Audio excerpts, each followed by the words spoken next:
Assalamu alaikum, Sister Naima Unisa. I want to start with who is Naima Unisa? Can you tell us briefly about your background? Assalamu alaikum warahmatullahi wabarakatuh. Jazakallah khair for having me. My name is Naima. I was born in London, in a place called Hackney in East London. Alhamdulillah. আমি ধন্য যে আমি জন্মগ্রহণ করেছি একটা amazing পরিবারে, আলহামদুলিল্লাহ। আমার পেরেন্টস পাকিস্তানের, তারা এদেশে চলে এসেছিলেন পাকিস্তান থেকে। তারা প্রথমে ইন্ডিয়া থেকে পাকিস্তানে হিজরত করেছিলেন, আর তারপর 60-এর দশকে তারা এখানে চলে আসেন, আলহামদুলিল্লাহ। How was your life in regards to faith? Did you have any faith before? আমার মম বেড়ে উঠেছিলেন একটা কনভেন্টে, আমার গ্র্যান্ডমাদারও তাই। তাই কিছুটা হলেও তাদের প্রভাব তাদের উপর পড়েছিল, কিন্তু তাদের বিশ্বাসে তারা ছিল খুবই দৃঢ়, ইসলামের প্রতি তাদের বিশ্বাসে, আলহামদুলিল্লাহ। কিন্তু কালচারাল ইসলাম আর অথেন্টিক ইসলামের মধ্যে একটা অসংযোগ ছিল। তাই আমরা যেভাবে বেড়ে উঠেছিলাম, আমার মনে হয় বেশিরভাগটাই আমরা জানতাম আমরা মুসলিম, আমরা রোজা রাখতাম, নামাজের ব্যাপারেও আমাদেরকে একটু একটু শেখানো হয়েছিল, কিন্তু আমার মনে হয় এ বিষয়ে সেভাবে জোর দেওয়া হয়নি। আমি পড়াশোনা করেছি ক্যাথলিক স্কুলে, আর আমার কাছে ধর্মটা মোটেও গুরুত্বপূর্ণ ছিল না। আমার মনে হয় আমি জীবনটাকে ভাবতাম শুধুমাত্র মজা। আমি ছিলাম প্রখর ফুটবলার, আর অন্যান্য স্পোর্টসেও ছিলাম ভালো। তাই আমার কাছে বিশ্বাসটা তেমন বড় কোনো বিষয় ছিল না। তারপর যখন আমার বোন এক ভাইকে বিয়ে করলো, যিনি ক্যাথলিক ধর্ম থেকে ইসলাম ধর্ম গ্রহণ করেছিলেন, আর আমার ক্ষেত্রে তিনি দায়ীর কাজ করেছিলেন।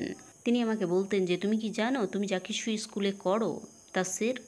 আমি বললাম শিরকটা কি? আমি জাস্ট স্কুলে যাই, পড়াশোনা করি। তো তারা আমাকে অনেক উপদেশ দিলেন আর আমাকে ইসলাম শেখাতে শুরু করলেন। You just start giving dawah to the people around you. আমার মনে হয় এই পর্যায়ে আমি উপলব্ধি করেছিলাম আমাকেও দাওয়াতের কাজে যুক্ত হতে হবে। আমার মনে হয়েছিল এটা আমার বিশাল বড় কর্তব্য। আমি ভয় পাচ্ছিলাম যে বিচার দিবসে আমার চারপাশের মানুষেরা আমাকে বলবে, তোমার ছিল এই সুন্দর বিশ্বাস, তুমি জানতে ইসলামের ব্যাপারে, আর তুমি এটাও জানতে যে বাস্তবটা হলো এটাই সত্য ধর্ম, আর তা সত্ত্বেও তুমি আমাদের কাছ থেকে এটাকে গোপন করেছো, অথবা তুমি এটাকে সঠিকভাবে আমাদের সামনে তুলে ধরতে পারোনি যখন আমরা তোমাকে তোমার বিশ্বাস সম্বন্ধে জিজ্ঞাসা করেছি। তো এই ধরনের ভয়ই মানুষদের কাছে আমাকে পৌঁছে দিয়েছিল ইসলামের ব্যাপারে কথা বলার জন্য। What was the path you followed while starting this journey? প্রাথমিকভাবে আমি ভাবতাম যে ইসলাম হচ্ছে খুবই বোরিং ধর্ম, এটা বৃদ্ধদের জন্য। তারপর আমি একটা ইউথ গ্রুপের অংশ হয়ে যাই, আর তারাই আমাকে শেখায় যে কিভাবে ইসলামকে জীবনে বাস্তবায়িত করতে হয়, আরও নিজের কমিউনিটিতে কিভাবে প্রোডাক্টিভ হতে হয়। তো এই বিষয়গুলোই মূলত আমার ক্ষেত্রে কাজে এসেছিল। আর তারপর আমাকে আমন্ত্রণ করা হয়েছিল, আমার মনে আছে, কলেজ থেকে ইউনিভার্সিটির সেই দিনগুলো। তখন আমি কলেজে পড়ছিলাম, আর আমাকে ইউনিভার্সিটিগুলোতে ডাকা হচ্ছিল সেখানে গিয়ে ইসলামের ব্যাপারে কথা বলার জন্য। আর ওই সমস্ত বইয়ের কারণে যা কিছু আমি পড়েছিলাম, আমার ছিল বহু প্রশ্ন যার উত্তর আমি সবসময় জানার চেষ্টা করতাম জ্ঞানী মানুষদের থেকে। 50টি প্রশ্ন, খুবই কঠিন প্রশ্ন। আমি কখনোই ফিল্মে ইন্টারেস্টেড ছিলাম না, আর অবশ্যই সে সময় আমাদের কাছে ছিল না মুঠোফোন, কিন্তু আমি ছিলাম তৃষ্ণার্ত জ্ঞানের প্রতি। তো আমার জার্নি যখন শুরু হয়েছিল, প্রথমেই আমাকে উপদেশ দেওয়া হয়েছিল জ্ঞান অর্জনের জন্য। তো আমি 2 বছরের জন্য পড়াশোনা করতে চলে গিয়েছিলাম খলিয়াতুল নীল আল আবিদ ইনস্টিটিউটে, আর সেখানে আমরা থাকতাম। আর আমার মনে হয় সেখান থেকে আমি অনেকটাই জ্ঞান অর্জন করেছিলাম, আলহামদুলিল্লাহ। What do you think is the best way to call people to Islam? Character. Live Islam. Breathe Islam. Be an example. We are ambassadors of this deen. চারিত্রিক গুণাবলী, ইসলাম অনুযায়ী জীবনযাপন করা, ইসলামের উদাহরণ হওয়া, আমরা এই দিনের প্রতিনিধি। আর আমার মনে হয় যে আমার ক্ষেত্রে এখন যেখানে আমি শেখাই নিউ মুসলিমদের এবং রিভার্টদের সাউদার্ন মসজিদে, যেটা ইউরোপের বড় মসজিদগুলোর মধ্যে একটা, এখানে প্রতি সপ্তাহেই শাহাদার ঘোষণা দেয় বহু রিভার্ট। আলহামদুলিল্লাহ, বহু মানুষ ইসলামে দাখিল হয়। আর আমরা যেটা দেখি যে তাদেরকে যে বিষয়টা সত্যি ইসলামে আসার জন্য আগ্রহী করে তোলে তা হলো মুসলিমদের সঙ্গে তাদের মেলামেশা। কারণ এখানকার মিডিয়া খুবই স্ট্রং ইসলামের বিরুদ্ধে তাদের বর্ণনায়, কিন্তু তারা লক্ষ্য করে মুসলিমদের চারিত্রিক গুণাবলী, আর তারা বলে ওঠে যে মিডিয়াতে যা কিছু আমরা শুনি তার সঙ্গে এটা খাপ খায় না, this does not match up. তারা যখন দৈনন্দিন তার পাশের মুসলিম কলিগকে দেখে অথবা কোনো মুসলিম পরিবারকে যাদের সঙ্গে তাদের যোগাযোগ আছে, তখন তারা বলে মিডিয়া যা বলছে এরা তার থেকে ভিন্ন। তো আমার মনে হয় তাদের এই মহৎ আগ্রহেই আলহামদুলিল্লাহ তাদেরকে ইসলামে টেনে নিয়ে আসে। How can we spread Islam's message of peace and compassion and promote greater understanding and acceptance in society? সবসময় ওই সমস্ত মানুষের কাছে যাওয়া যারা ইসলামের সঙ্গে এগ্রি করে না, ওই সমস্ত মানুষের কাছে যাওয়া যারা দুর্ভাগ্যবশত ইসলামকে অপছন্দ করে, এটা তাই যা চলে আসছে প্রফেটদের সময় থেকে। তারা সব সময় মোকাবিলা করেছেন ওই সমস্ত মানুষদের সঙ্গে যারা ইসলামের বিরোধিতা করেছে, কিন্তু আল্লাহ সুবহানাহু তাআলা আমাদেরকে সেই সক্ষমতা দিয়েছেন দেখানোর, যেমনটা আমি আগেই উল্লেখ করেছি, আমাদের চারিত্রিক গুণাবলী, আমাদের কথাবার্তায়, আর কিভাবে আমরা নিজেদেরকে তুলে ধরছি তাদের সামনে। আর এমনটা নয় যে আমরা কি বলছি এটার উপরেই নির্ভর করে সব সময়, বরং এটাও প্রভাব ফেলে যে আমরা কি করছি। আর আমার মনে হয় যে আমি যদি কোনো কথা বলি, আমাদের অবশ্যই কথা ভেবে বলা দরকার যে আমরা এই ধর্মের প্রতিনিধি। আসলে আমাদের প্রাত্যহিক জীবনেই আমরা অনেক বেশি দাওয়াতের কাজ করতে পারি। কারোর জন্য হাসি মুখে দরজা খোলা, অথবা তাদেরকে দেখানো কাইন্ডনেস আর বলা প্লিজ, থ্যাংক ইউ, অথবা এটা দেখানো যে আমরা আশাবাদী, আমরা সুখী, এই সমস্তই দাওয়াতের কাজ করে। Have any of these people influenced you? আমি অত্যন্ত প্রভাবিত, আলহামদুলিল্লাহ। আমি বলতে পারি যে রিভারদের পাশে থাকা এটা আসলেই আমার দুর্বলতাকে হাইলাইট করে। আমি এটা তাদের প্রায় প্রতি সপ্তাহে বলে থাকি। তারা জিজ্ঞাসা করে আপনার সপ্তাহটা কেমন কাটলো, আর আমি বলি দিস ইজ মাই উইক নাও। যেভাবে আমি তাদের দেখি সচেতনভাবে সত্যের খোঁজ করতে, হেদায়েতের খোঁজ করতে, কুরবানি করতে, তাদের দেখি সংগ্রাম করতে, আমি তাদের দেখি একজন নন মুসলিম হিসাবে এই প্রসেসের মধ্যে প্রবেশ করতে, আর তাদের আগ্রহ ইসলামের ব্যাপারে, আর তারপর তারা এবং তাদের অন্তর কিভাবে পাল্টে যায়। আমরা তাদের উপর কখনোই জোর খাটাই না যে তাদের মুসলিম হয়ে যেতে হবে। আমরা শুধু তাদের কাছে বার্তা পৌঁছে দিই, তাদেরকে শেখাই, আর সুবহানাল্লাহ আমরা দেখি প্রতি সপ্তাহে তারা উন্নতি করছে। তারপর তাদের মধ্যে যারা মুসলিম হয়ে যায়, আমরা দেখি তাদের প্রচেষ্টা, তাদের সংগ্রাম। আমরা দেখি তাদের কাছে ক্রিসমাসের সময়টা খুবই চ্যালেঞ্জিং হয়, যে হঠাৎ করেই তারা আর ক্রিসমাস সেলিব্রেট করতে পারে না, কিন্তু তারা সবসময় ইচ্ছা পোষণ করে এই সংগ্রাম করার, এই সেলিব্রেট থেকে দূরে থাকা, অ্যালকোহল পান করা ছেড়ে দেওয়া, দূরে সরে আসা পার্টি থেকে, ফ্রি মিক্সিং থেকে সরে আসা, নাইট ক্লাবিং থেকে, আগে যে লাইফস্টাইল তাদের ছিল তা থেকে দূরে সরে আসা। আমরা দেখি এই সমস্ত কুরবানি তাদের করতে, আমরা দেখি তাদের সংকল্প করতে এবার আমাদের হিজাব পড়তে হবে, নিজেকে কভার করতে হবে, মডেস্ট হতে হবে। তো তাদের এই উন্নতি নিজের চোখে দেখা, তাদের নিজেকে নিয়োজিত করতে দেখা, তো এগুলো আমাদের বিনম্রতায় মাথা ঝুঁকিয়ে দেয়। আর জানেন, আমি নিজেই ভাবি যখন আমি তাদের চারপাশে থাকি, সত্যিই আমার ঈমান বেড়ে যায়। What do you think is one of the best Shahada moments you have witnessed? আমার মনে হয় সবচেয়ে সুন্দর শাহাদা যার সাক্ষী আমি ছিলাম তা হলো এক বোনের। সে একজন হিন্দু রিভার্ট, আর আমরা জানি ইন্ডিয়াতে হিন্দু থেকে মুসলিম হওয়া কতটা কঠিন। আর সে বলেছিল যে তার একটা বোন আছে, সেও মুসলিম হয়ে গিয়েছে। সম্ভবত তার 20 বছর বয়সে যখন সে ইউনিভার্সিটিতে ছিল, সে বিয়ে করেছিল এবং তার সন্তানও ছিল। আর তাকে বহু প্রতিকূলতার সম্মুখীন হতে হয়েছিল তার পরিবার থেকে, তার হিন্দু পরিবার থেকে। আমার মনে হয় তার ছিল 3টি অথবা 4টি সন্তান। আর সে একদিন ক্লাসে এলো তার বৃদ্ধা মাকে সঙ্গে নিয়ে।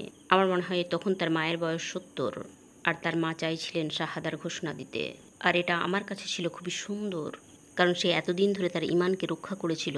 তারপর একই রকম আরও একটা শাহাদা এই 2 বছরে, এই 2 সপ্তাহ আগে, যেখানে এক বোন মুসলিম হয়েছে 10 বছর আগে, আর তার মা তার ইসলাম গ্রহণে খুশি নন।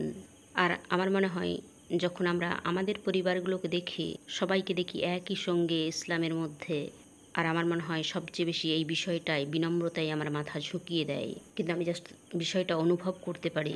সুবহানাল্লাহ, আল্লাহ অত্যন্ত করুণাময়। তিনি যেভাবে অন্তরকে গাইড করেন, আর এটা অন্যান্য রিভার্সদের মনে আশা জাগায় যে হতাশ হয়েও না, হাল ছেড়ো না নিজের পরিবারকে দাওয়াত দেওয়ার ব্যাপারে। What should people pay attention to when researching Islam? আমার মনে হয় যে কেউ যে ইসলামের প্রতি আগ্রহী, ইসলাম শিখতে চায়, ইসলাম শিখুক অথেন্টিক সোর্স থেকে। এটা খুবই গুরুত্বপূর্ণ মুসলিমদের কাছে যাওয়া, প্র্যাকটিসিং মুসলিমদের কাছে যারা তাদের বিশ্বাসটাকে বোঝে। এটা গুরুত্বপূর্ণ ওই মানুষদের কাছে যাওয়া যারা ইসলামটাকে বোঝে আর ইসলামকে ভালোবাসে আর ইসলামের জ্ঞান আছে। এছাড়াও এটা নিতে হবে অথেন্টিক সোর্স থেকে। আসলে বহু বিষয় ছড়িয়ে ছিটিয়ে আছে ইন্টারনেটে, বিশেষ করে বহু এমন ভিডিও যারা নিজেদেরকে এক্স মুসলিম বলে তাদের। আর আপনারা দেখবেন তারা যখন কথা বলে ইসলামের ব্যাপারে, এটা বিকৃত, এটা পুরোপুরি মিসআন্ডারস্ট্যান্ডিং। আর সম্ভবত এই কারণেই তারা ইসলাম পরিত্যাগ করেছে। এটা দুঃখজনক যে তারা ইসলামকে সত্যি ঠিকঠাক করে বুঝতে পারেনি, আর তারা প্রায়শই মিথ্যা ইসলামকে তুলে ধরে। তাই এটা খুবই গুরুত্বপূর্ণ যে আমরা কোথা থেকে শিখছি, এমন কাউকে খুঁজে বের করা যে সঠিক ইসলামটা আপনাকে শেখাবে। What do you think a convert needs the most immediately after he or she becomes Muslim? নও মুসলিমদের বিশাল সাপোর্টের প্রয়োজন। সুবহানাল্লাহ, সেটা হয় প্রত্যেকের ক্ষেত্রেই আলাদা। কিন্তু একটা বিষয় যা আমরা নিশ্চিত রূপে বলতে পারি, একটা সাপোর্ট নেটওয়ার্কের প্রয়োজন। এটা হতে পারে তারা খুবই একাকী হয়ে গিয়েছে, খুবই একাকিত্ব অনুভব করছে। আসলে এটা সত্যিই হয় খুবই চ্যালেঞ্জিং নন মুসলিম থেকে ইসলামে প্রবেশ করাটা। আর তাদের এই মুসলিম হওয়ার খবরটা তাদের পরিবারে ছড়িয়ে পড়েছে, আর সম্ভবত তাদের পরিবার এটাকে মেনে নিচ্ছে না। সম্ভবত সে কোনো বন্ধুর প্রয়োজন অনুভব করছে, সম্ভবত সে তার নিজের সিদ্ধান্তটাকে ঠিকঠাক করে বুঝে উঠতে পারছে না। তাই নিশ্চিত রূপেই তাদের প্রয়োজন এই সাপোর্ট নেটওয়ার্কের, মুসলিম কমিউনিটির ব্রাদার্স অ্যান্ড সিস্টার্সদের থেকে। আমার মনে হয় মুসলিম কমিউনিটির ক্ষেত্রে এটা খুবই গুরুত্বপূর্ণ, তাদের সংগ্রামটাকে বোঝা, প্রায়শই যার মধ্য দিয়ে রিভার্সরা যায়। আমার মনে আছে 15 বছরের একটি মেয়ে যে ক্লাসে এসেছিল, সুবহানাল্লাহ, এটা খুবই দুঃখজনক। যখনই আমি এটা সম্বন্ধে ভাবি, সে প্রশ্ন করেছিল যে আমার পিতামাতা জানেন না যে আমি মুসলিম, যদি তারা জানেন তাহলে আমাকে বাড়ি থেকে বের করে দেবেন। তো ইসলামে এটার অনুমতি আছে কি বাথরুমে লুকিয়ে নামাজ পড়ার, যেখানে টয়লেট নেই, যেটা শুধুমাত্র গোসলখানা? আমি কি সেখানে লুকিয়ে সালাত আদায় করতে পারি? আমি নিজে নিজেই ভাবি সুবহানাল্লাহ, আমাদের যাদের ইসলাম আছে, যারা জন্মগত মুসলিম, আমরা সহজেই নামাজ পড়তে পারি। অথচ কখনো কখনো জানেন এটাই হয়ে যায় সত্যিকার চ্যালেঞ্জ, যেখানে রিভার্সদের অবশ্যই সহযোগিতা করা প্রয়োজন। তাদের জার্নিতে বোঝার চেষ্টা করা দরকার তাদের সংগ্রামগুলো। How did you manage to keep your faith in a non-Muslim country? আমাদের প্রয়োজন সত্যিই বোঝার চেষ্টা করা, একটু সময় বের করে নিজে নিজেই একথা ভাবা, আমি কি সত্যিই আমার প্রভুর সঙ্গে সাক্ষাৎ করতে চাই, আর আমি কোন রাজ্যে গিয়ে তার দেখা পাবো। তো এ বিষয়ে বহু আলোচনার প্রয়োজন আমাদের নিজেদেরই। প্রয়োজন সোশ্যাল মিডিয়া থেকে নিজেকে দূরে সরিয়ে রেখে কিছুটা সময় বের করা, জীবনের হাবিজাবি বিষয় থেকে নিজেকে দূরে সরিয়ে রেখে একটা পরিষ্কার লক্ষ্য স্থির করা দরকার, কিভাবে আমরা আল্লাহ সুবহানাহু তাআলার দিকে যাব। তাই আপনি মুসলিম কান্ট্রিতে থাকেন আর নন মুসলিম কান্ট্রিতে, এটা সত্যিই কোনো বিষয় নয়। প্রত্যেকেই তাদের বিশ্বাসের ব্যাপারে পরীক্ষিত হবে। Have you ever been criticized for wearing a hijab? আলহামদুলিল্লাহ, প্রধানত আমরা বাস করি মুসলিম এরিয়াতে, আর হিজাব এখানে খুবই স্বাভাবিক হয়ে গেছে আলহামদুলিল্লাহ। কিন্তু এ ব্যাপারে সমালোচনার মুখে পড়তে হয়েছে কিনা, হ্যাঁ, অনেক সময়ই জানেন আমাদেরকে বলা হয়, যেমন বিশেষ করে এক কথায় টেরোরিস্ট, যেমনটা তারা বলে যে তারা অ্যাটাক করেছিল। ইসলামোফোবিয়া মাথা চাড়া দিলে যেমনটা হয়, আপনাকে বিশেষ বিশেষ কিছু নামে ডাকা হয়। আর দুর্ভাগ্যবশত আমরা একবার আক্রান্তও হয়েছিলাম। প্রায় 15 বছর আগের ঘটনা। একদল যুবক, ইয়াং ম্যান, তারা আসছিল অস্ট্রেলিয়া থেকে। তারা মাতাল ছিল আর তারা ছিল ট্রেনের মধ্যে। আমি যাচ্ছিলাম আমার হাজব্যান্ডের সঙ্গে, আর সঙ্গে ছিল আমার brother in law, sister in law, picnic করতে সেন্ট্রাল লন্ডনে। সেখানে একটা মসজিদ আছে, টুডেজ পার্ক মসজিদ। আর আমরা ছিলাম আসলেই অক্সফোর্ড সার্কাসে, একটা প্রধান ব্যস্ত লন্ডন ট্রেন স্টেশনে। আর তারা আমাদেরকে বিভিন্ন নাম ধরে ডাকতে শুরু করলো, আমাদেরকে ধাক্কা দিতে শুরু করেছিল। আমাকে ধাক্কা দিয়ে দেওয়ালে ঠেসে দেওয়া হয়েছিল। আসলে আমি ছিলাম সেই সময় প্রেগনেন্ট। আমার হাজব্যান্ডকে টেনে মাটিতে ফেলে দেওয়া হয়েছিল, আর তারা তাকে লাথি মারছিল। আমার ব্রাদার ইন লকেও আক্রমণ করেছিল। এটা ছিল ফিজিক্যাল, সুবহানাল্লাহ। আর তারা খুবই নোংরা ধরনের বর্ণবাদী সব মন্তব্য করছিল আমাদের প্রতি। আর আমার সিস্টার ইন ল, সেও হিজাব পরেছিল। আর তারা পুরোপুরি আমাদেরকে ধাক্কা দিচ্ছিল, আক্রমণ করছিল, আহত করছিল। কিন্তু আসলেই জানেন সুবহানাল্লাহ, এটা খুবই রেয়ার কেস, কারণ আপনি সত্যিই লন্ডনে এই ধরনের বিষয় দেখতে পাবেন না আলহামদুলিল্লাহ। If you have a chance to speak to all non-Muslims in the world, what would you like to say to them? খোঁজ করুন আপনার জীবনের উদ্দেশ্যের, আমার মনে হয় এটাই বার্তা। আমি একটা বাইক মেকানিক কোর্স করেছি রিসেন্টলি, আর আমার মেকানিক্যাল টিচার তিনি একজন এথিয়েস্ট। আর আমি তাকে বললাম, এই বাইকটার দিকে লক্ষ্য করুন, দেখুন এটাকে আমরা কিভাবে একসঙ্গে জুড়েছি, এর চেন, এর বক্স, এর গিয়ার, সমস্ত পার্টসগুলো একসঙ্গে জুড়েছি। আমরা এই বাইককে ভেঙে ফেলতে পারি, আবার নতুন করে গড়তেও পারি। তারপর আমি বললাম, লক্ষ্য করুন, আমি যদি এর ছোট্ট একটু অংশকে সঠিক স্থানে না রেখে অন্য জায়গায় রাখি, এটা সঠিকভাবে চলবে না, এর চেন ঠিকভাবে ঘুরবেও না। তো এই বিশ্বের সমস্ত কিছুকে সৃষ্টি করা হয়েছে অতি সুন্দরভাবে, সামঞ্জস্যপূর্ণ করে, নির্ভুলভাবে। তো যদি আমি আপনাকে বলি যে এই বাইকটা নিজে নিজেই তৈরি হয়ে গেছে, একে কেউ তৈরি করেনি, এটা জাস্ট সমস্ত পিসগুলো একসঙ্গে জুড়ে গিয়েছে। তিনি বললেন, এটা তো পাগলামি, এটা কিভাবে হতে পারে? তো আমি বললাম যে তাহলে আপনি আপনার বিষয়ে কি ভাবছেন? আপনার সমস্ত অর্গ্যানস, সমস্ত ব্লাড, আপনার হার্ট অনবরত পাম্প করছে, এমনকি আপনি নিজেই দেখতে পাচ্ছেন আপনার বডিকে, সমস্ত সেলস, এই সমস্ত কিছু এত পারফেক্টলি কিভাবে সৃষ্টি হয়েছে। তারপর নিজের থেকে বের হন, দেখুন গোটা বিশ্বকে। আপনার কি মনে হয় নিখুঁতভাবে এগুলো এমনি এমনি সৃষ্টি হয়ে গিয়েছে? Thank you so much for your time, sister. It was a pleasure meeting you. Salam alaikum. Jazakallah khair for having me. Wa alaikum assalam wa rahmatullahi wa barakatuh.